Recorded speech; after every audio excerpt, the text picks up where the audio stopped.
So, hi everyone. In this class, we will discuss about the Unit 5 of the Indian Contract Act. Name of the unit is Breach of Contract.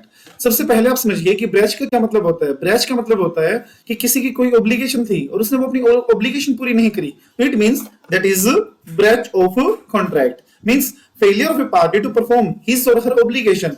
जो उसकी duties थी, जो उसकी obligations थी, वो उसने पूरी नहीं करी, that means breach. There are two types of breach. First is actual breach, second is anticipatory breach. Actual breach क्या होता है? या तो on the date of performance वो ब्रेच कर दे या फिर परफॉर्मेंस के दौरान वो ब्रेच कर दे, दोनों को ही बोला जाएगा actual breach. Sir on the date तो समझ में आ गया, बट दौरान का क्या मतलब है? दौरान का मतलब ये है कि हमारा एक साल का कॉन्ट्रैक्ट हुआ कि साल के पहले दिन, एक साल का कॉन्ट्रैक्ट हुआ कि महीने के पहले दिन आप 10 किलो माल हमारे सप्लाई करोगे, ओके और उसने 4 महीने सप्लाई किया, बट 5वें महीने उसने ब्रेच कर दिया, तो परफॉर्मेंस अभी चल रही थी क्योंकि परफॉर्मेंस क्या है, पूरे साल देनी थी। इट मींस उसे ड्यूरिंग द परफॉर्मेंस अपना कॉन्ट्रैक्ट ब्रेच कर दिया। तो दो टाइप्स होते हैं, at the time of performance and during the performance. Anticipatory breach क्या? एंटीसिपेटरी ब्रेच मतलब अगर परफॉर्मेंस की ड्यू डेट आने से पहले अगर ब्रेच हो जाए तो उसको बोलते हैं anticipatory breach of contract. Breach before the time fix for the performance. Let's say 10th of April को ड्यू डेट थी, बट 8th ऑफ अप्रैल को मैंने ब्रेच कर दिया, तो वो होती है मेरी anticipatory breach of contract. Okay, उसके बाद मोड के हैं ब्रेच के, दो मोड्स होते हैं हमारे। पहला हमारा होता है इंप्लाइड मोड, दूसरा हमारा होता है एक्सप्रेस मोड। एक्सप्रेस मोड क्या? मैं सामने वाले को लिख के बता दूं या फिर बोल के बता दूं, वो होता है एक्सप्रेस मोड। इंप्लाइड मोड मतलब कि मैं ऐसा एक्ट कर दूं जिससे कि सामने वाले को अपने आप रिफ्लेक्ट हो जाए कि अब परफॉर्मेंस नहीं हो सकती, सामने वाले ने ब्रेच कर दिया है। जैसे मेरे को एक प्लॉट सेल करना था मिस्टर ए को, मिस्टर ए का और मेरे कॉन्ट्रैक्ट हो गया था ऑलरेडी, बट मैंने वो एक प्लॉट मिस्टर बी को सेल कर दिया। अब प्लॉट तो एक को ही सेल हो सकता है ना, तो मैंने ए को नहीं बताया, कुछ नहीं कुछ बोला, बट ए ने समझ गया मेरी हरकतों से कि मैंने बी को प्लॉट बेच दिया, तो अब मेरा मेरा ए के साथ कोई कॉन्ट्रैक्ट नहीं होगा। वो होता है मेरा इंप्लाइड ब्रेच ऑफ कॉन्ट्रैक्ट। अब यहाँ पे इफेक्ट क्या होगा एंटीसिपेटरी ब्रेच का? इफेक्ट में 2 पॉइंट हो सकते हैं। पहला, जिस दिन उसने ब्रेच किया उस दिन मैं कॉन्ट्रैक्ट को कैंसिल मान लूं और सामने वाले को जितना भी मेरा लॉस हुआ है उसके लिए शू कर दूं। दूसरा, या फिर मैं उस दिन कैंसिल ना मानूं, ड्यू डेट आने तक की वेट करूं कि क्या पता सामने वाला रिकंसिडर कर ले और अपनी परफॉर्मेंस दे दे। एग्जांपल, 8 अप्रैल को सामने वाले ने ब्रेच कर दिया, तो 8th को मेरे पास 2 ऑप्शन है। पहला कि 8th को ही मैं कॉन्ट्रैक्ट कैंसिल मान लूं और सामने वाले को शू कर दो फॉर द डैमेजेस। दूसरा क्या कि मैं 8th को कैंसिल ना करूं, 10th डेट आने की वेट करो और 10th को फिर सामने वाले को शू करो। तो यहाँ पे 2 इफेक्ट मेरे हो सकते हैं। रेमेडीज क्या है? Remedies for the breach of contract. अब सामने वाले ने ऑब्लिगेशन पूरी करने में ब्रेच कर दिया, तोड़ दिया कॉन्ट्रैक्ट, तो क्या क्या ऑब्लिगेशन, क्या क्या रेमेडीज मुझे मिल सकती है? पहला, शूट फॉर डैमेजेस, मतलब जितने भी डैमेजेस मेरे हुए हैं उसके लिए मैं सामने वाले को शो कर सकता हूं। रेस्ट्रिक्शन ऑफ कॉन्ट्रैक्ट, कॉन्ट्रैक्ट को कैंसिल भी कर सकता हूं। स्पेसिफिक परफॉर्मेंस के लिए शो भी कर सकता हूं कि मुझे पैसे वैसे नहीं चाहिए, मुझे तो वो परफॉर्मेंस चाहिए जिसके लिए हमारा कॉन्ट्रैक्ट बना था। शूट फॉर इंजेक्शन, मतलब जो सामने वाले बंदे ने काम ना करने का कॉन्ट्रैक्ट किया था और वो कर रहा है वो काम, तो उसको रोकने के लिए मैं इंजेक्शन ऑर्डर कोर्ट से पास करवा सकता हूं। शूट अपॉन क्वांटम मेरिट, इसका मतलब क्या है कि जितना काम कर दिया या फिर लेट्स से जितना हम डिजर्व करते हैं उतना अमाउंट रिकवर करने के लिए मैं उसको शूट कर रहा हूं, उसको बोलते हैं शूट अपॉन क्वांटम मेरिट। अब सबसे पहला कौन सा आ रहा है हमारा? सबसे पहले हम आता है हमारा डैमेजेस कि कौन से डैमेजेस हमें मिलेंगे। पहला हमारा ऑर्डिनरी डैमेजेस, फिर हमारा स्पेशल डैमेजेस, फिर हमारा नॉमिनल डैमेजेस, फिर हमारा विंडिक्टिव डैमेजेस, फिर हमारा damages for deterioration caused due to delay and prefix damages. Ordinary damages क्या होता है? ऑर्डिनरी डैमेजेस मतलब वो डैमेज जो मुझे ऑर्डिनरी कोर्स ऑफ बिजनेस में मिलते हैं, which are naturally arise in the usual course of business. जो नॉर्मल कॉन्ट्रैक्ट टूटता है तो नॉर्मल क्या हमें डैमेजेस मिलेंगे उसको बोलते हैं ऑर्डिनरी डैमेजेस। और पार्टीज को पता होता है कॉन्ट्रैक्ट बनाने के टाइम पे कि अगर कॉन्ट्रैक्ट तोड़ा तो इतना अमाउंट हमें देना पड़ेगा। बट इसमें भी क्या है, इनडायरेक्ट लॉस का या रिमोट लॉस का कोई भी डैमेजेस अलाउड नहीं होगा। सर दोनों टर्म को समझाओ। पहली टर्म क्या, इनडायरेक्ट डैमेजेस, मतलब जब मैंने कॉन्ट्रैक्ट तोड़ा उसकी वजह से कोई नुकसान नहीं हुआ, बट उसकी वजह से किसी और चीज की वजह से उसको नुकसान हो गया। लेट्स से मैंने एक ट्रिप ऑर्गेनाइज करी शिमला के लिए, okay, during the mean while trip cancel करनी पड़ी मुझे और जिसकी वजह से पैसेंजर को सर्दी जुकाम हो गया। अब ये बताओ जो ट्रिप के पैसे थे वो तो मुझे वापस देने पड़ेंगे, बट क्या उसके जो मेडिसिन एक्सपेंसेस है वो भी मुझे वापस देने पड़ेंगे? बिल्कुल भी नहीं। क्यों? क्योंकि मेडिसिन जो भी उसका मेडिकल वगैरह जो भी हुआ है वो मेरी वजह से नहीं हुआ, वो इनडायरेक्ट डैमेजेस में आते हैं, तो वो अलाउड नहीं होते हैं। रिमोट डैमेजेस मतलब जो छोटे मोटे डैमेजेस है वो भी अलाउड नहीं होते। स्पेशल डैमेजेस, जो स्पेशल सर्कमस्टांसेस से अराइज होते हैं उनको बोलते हैं special damages. Where party receive notice of special circumstances, special damages वो जब भी क्लेम कर सकता है जब पार्टीज को स्पेशल सर्कमस्टांसेस की नॉलेज हो। जैसे बी है, यहाँ पे जो मिड पर्सन है, बी ने एक को कॉन्ट्रैक्ट किया कि मुझे इतने गुड्स परचेज करने हैं ताकि मैं सी को आगे सेल कर पाऊं।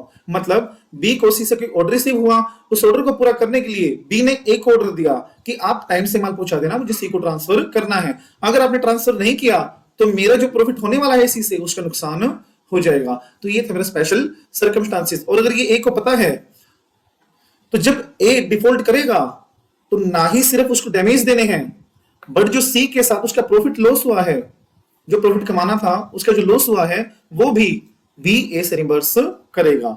जैसे कॉन्ट्रैक्ट प्राइस था 50 और सी को उसको बेचना था 55 रुपए में, 5 रुपए मार्जिन में। ठीक है, अब अगर मान लो ए डिफॉल्ट करता है और उसको स्पेशल सर्कमस्टांसेस की नॉलेज है तो वो 5 रुपए बी को कंपनसेट करेगा। 5 रुपए क्यों? जितना उसका मार्जिन होना था। ओके, फिर विंडिक्टिव और एग्जाम्पलरी डैमेजेस, ये क्या होता है? मानहानि के डैमेजेस, मतलब मैंने किसी की रेपुटेशन को हर्ट किया है, या फिर breach of promise to marry, मतलब शादी का वादा किया बट प्रॉमिस पूरा नहीं किया, या फिर चेक को डिसऑनर कर दिया मैंने रॉन्गफुली, बैंक ने रॉन्गफुली चेक को डिसऑनर किया है, तो जो वो डैमेजेस बियर करेंगे वो होते हैं विंडिक्टिव डैमेजेस। दो ही केस में अलाउड होते हैं सिर्फ ये। नॉमिनल डैमेजेस क्या? जहां पे पार्टीज का मकसद डैमेजेस लेना नहीं है, पार्टीज का मकसद सिर्फ इतना सा है कि मुझे प्रूव करना है कोर्ट में जाके कि कौन बंदा सही है कौन बंदा गलत है, वो होता है नॉमिनल डैमेजेस। उसके बाद damages for deterioration cause by delay. अब क्या था, 1000 kg एप्पल मुझे दिल्ली सप्लाई करने थे और मैंने वो कैरियर में डलवा दिए। ठीक है, अब मैंने उसको बोला कैरियर वाले को कि 2 दिन में दिल्ली वो पहुंच जाने चाहिए, बट उसने अननेसेसरी 6 दिन लगा दिए और जिसकी वजह से जितने भी एप्पल्स थे वो खराब हो गए। तो चाहे मैंने कैरियर को नोटिस दिया हो पहले कि इसके अंदर एप्पल है, चाहे मैंने उसको ना दिया हो, फिर भी जितने भी गुड्स खराब होने से मेरा लॉस हुआ है वो मैं कैरियर से, ड्राइवर से रिकवर कर सकता हूं। प्रीफिक्स डैमेजेस, जो हमने कॉन्ट्रैक्ट बनाते टाइम फिक्स किए हुए हैं कि अगर कॉन्ट्रैक्ट ब्रेच हुआ तो आपको कितने पैसे देने पड़ेंगे, वो होते हैं हमारे प्रीफिक्स डैमेजेस। तो बच्चों 6 तरह के डैमेज हमने पढ़े। पहला ordinary damages natural course of business में राइज होते हैं। दूसरा स्पेशल डैमेजेस स्पेशल सर्कमस्टांसेस में राइज होते हैं। तीसरा विंडिक्टिव डैमेजेस जो लॉस ऑफ रेपुटेशन के कारण राइज होते हैं।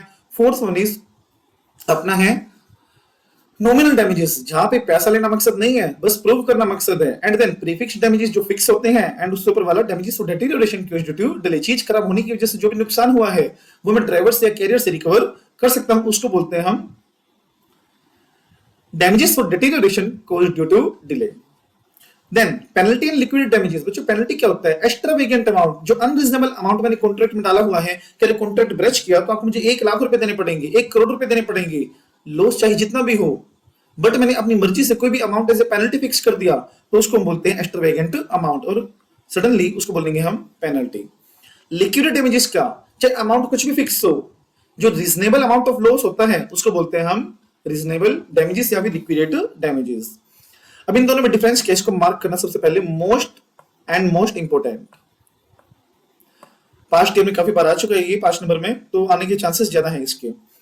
अगर some payable excess of the reasonable damage हो तो पेनल्टी कहलाएगी। मतलब लॉस हुआ हो 100 रुपए का बट कॉन्ट्रैक्ट में डाल रखा हो 10,000 रुपए, तो सम जो पेबल हो तो काफी कम है, बट कॉन्ट्रैक्ट में मैंने एक्स्ट्रावेगेंट डाल रखा है, एक्स्ट्रा लार्ज डाल रखा है, तो वहां पे वो पेनल्टी माना जाएगा। अगर मुझे कोई पेबल सम किसी सर्टेन डे पे करना हो और मैंने उस सर्टेन डे पे नहीं किया तो मुझे फर्दर लेट फीस पे करनी पड़ेगी, तो लेट फीस जो है वो हमारी पेनल्टी मानी जाएगी। जो भी पार्टीज ने फिक्स कर रखा हो वो फाइनल नहीं माना जाएगा, कोर्ट डिसाइड करेगा कि क्या चीज सही है क्या चीज गलत है। ये जो अमाउंट डाला गया है इसको हम पेनल्टी बोलेंगे या लिक्विडेट डैमेजेस बोलेंगे, ये सब चीज कोर्ट डिसाइड करेगी। पेनल्टी की इंपॉर्टेंस क्या होती है? सामने वाले के अंदर डर पैदा करना, टेरर पैदा करना, ताकि वो कॉन्ट्रैक्ट को ब्रेच ना करे। बट डैमेजेस का क्या एसेंस होता है, डैमेजेस का क्या इंपोर्टेंस होता है कि जेन्युइन एस्टिमेट जो कि हम सामने वाले से रिकवर कर सकते हैं। इंग्लिश लॉ डिफरेंशिएट करता है पेनल्टी के बीच में, डैमेजेस के बीच में, बट इंडियन लॉ कोई भी डिफरेंशिएट नहीं करता। इंडियन लॉ सिर्फ वो ग्रांट करता है जो उसको रीजनेबल लगता है। तो ये थे हमारे 5 difference between 5 differences between penalty and liquidated damages. After that, other remedies, हम अभी damages पढ़ रहे थे सारे। other remedies कौन सी है? Rescission of contract, कि वो contract भी cancel कर सकते हैं। Quantum merit, quantum merit क्या होता है? Let's say मैं कॉन्ट्रैक्टर हूं, मुझे 2 फ्लोर बनाने का ऑर्डर दिया गया, ओके, बट 1 फ्लोर बनाने के बाद सडनली कॉन्ट्रैक्ट हमारा कैंसिल हो गया ड्यू टू एनी रीजन। तो क्या मैं जो मैंने 1 फ्लोर तैयार कर दिया उसके पैसे रिकवर कर सकता हूं? मैं डेफिनेटली कर सकता हूं एज पर क्वांटम मेरिट, कि जितना मैंने काम कर दिया उसका अमाउंट रिकवर करने के लिए मैं सामने वाले को शो कर सकता हूं एज मच एज अर्न या फिर as much as deserve. Conditions क्या है? पहला, ओरिजिनल कॉन्ट्रैक्ट हमारा रेपुडिएट हो जाना चाहिए, क्योंकि रेपुडिएट होएगा तभी तो सारे डैमेजेस राइज होंगे। दूसरा, claim must be boat by the party in default, कि क्लेम उस पार्टी ने डाला हो कि मुझे 1 फ्लोर का अमाउंट चाहिए है जो डिफॉल्ट में नहीं होना चाहिए। मतलब जो पार्टी कह रही है ना कि मैंने 1 फ्लोर बनाया है, मुझे डैमेजेस दे दिए जाएं, ठीक है, मतलब उस पार्टी का कोई डिफॉल्ट नहीं होना चाहिए। शूट फॉर स्पेसिफिक परफॉर्मेंस, मतलब मुझे नहीं चाहिए डैमेज, मुझे तो वो परफॉर्मेंस चाहिए जिसके लिए हमारा कॉन्ट्रैक्ट हुआ था। Shoot for injection, shoot for injection का मतलब क्या है कि किसी बंदे ने कोई काम ना करने का वादा किया था कि मैं ये काम बिल्कुल भी नहीं करूंगा, पर वो फिर भी वो काम कर रहा है, तो उसको रोकने के लिए मैं कोर्ट से इंजेक्शन ऑर्डर पास करवा सकता हूं। कोर्ट में pass injection order for not to do an act which he promise not to do. Court से मैं ऑर्डर ला सकता हूं कि ऑर्डर पास करे कि वो कोई काम ना करे जो उसने ना करने का वादा किया था, तो उसको बोलते हैं शूट फॉर इंजेक्शन। तो ये थी हमारी ऑल द रेमेडीज। रेमेडीज में आपको रिपीट करवाता हूं। पहला, डैमेजेस में ले सकता हूं। दूसरा, इंजेक्शन ऑर्डर में पास कर सकता हूं। तीसरा, कॉन्ट्रैक्ट में कैंसिल कर सकता हूं। फोर्थ, क्वांटम मेरिट में अप्लाई कर सकता हूं। एंड फिफ्थ, स्पेसिफिक परफॉर्मेंस के लिए मैं अगले को शो कर सकता हूं। तो ये थी हमारी unit number 5, that is breach of contract. जल्दी ही हम करेंगे unit number 6, contingent and quasi contract. Till then, stay tuned, bye bye, have a nice day.